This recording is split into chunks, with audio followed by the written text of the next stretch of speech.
Соғыстың соңғы көктемі, көп болды нұрын төккелі.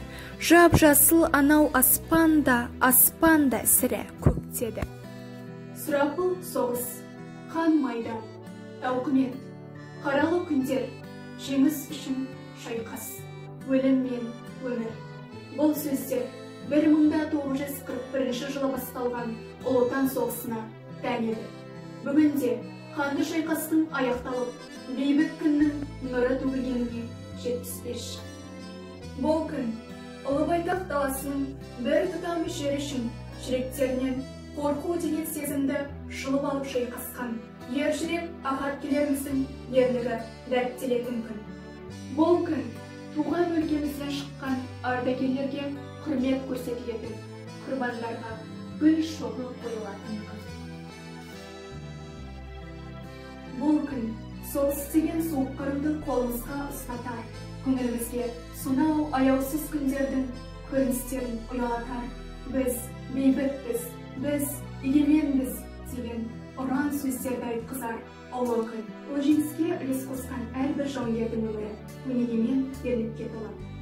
Мен бүгінде Ұлы Отан соғысында ерлік көрсеткен Салахиддинұлы Шахислам атамның жауынгерлік ісі туралы мақтанышпен баяндамақпын.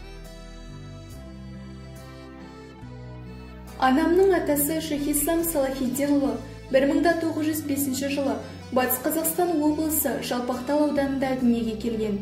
Әкеден жастайынан айырылған ол, жетімдіктің ащы азабын тартып, ерте еді. Қызыл әскер қатарында болады. 1941 жылдың тамыз айында атамыз майданға аттанады. Соғыс даласында ерлікпен күрескен Шахислам атамыз Ұлы Отан соғысын ұлы жеңіспен аяқтап, Кеңес одағының бірнеше қалаларын және Польша жерін азат етуге қатысып, туған еліне аман-есен оралады.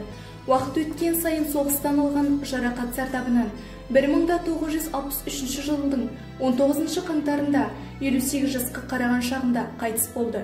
Мен ел үшін жанын қиған, майдан көрген батыр атамның есімін мәңгілік ардақтап өтемін. Азаттығым, саған жету қиын болса қаншалық, сақтап тұру қиынырақ одан да. Алла берген азаттықтың әр сәті аманат қой, маған, саған, оған да.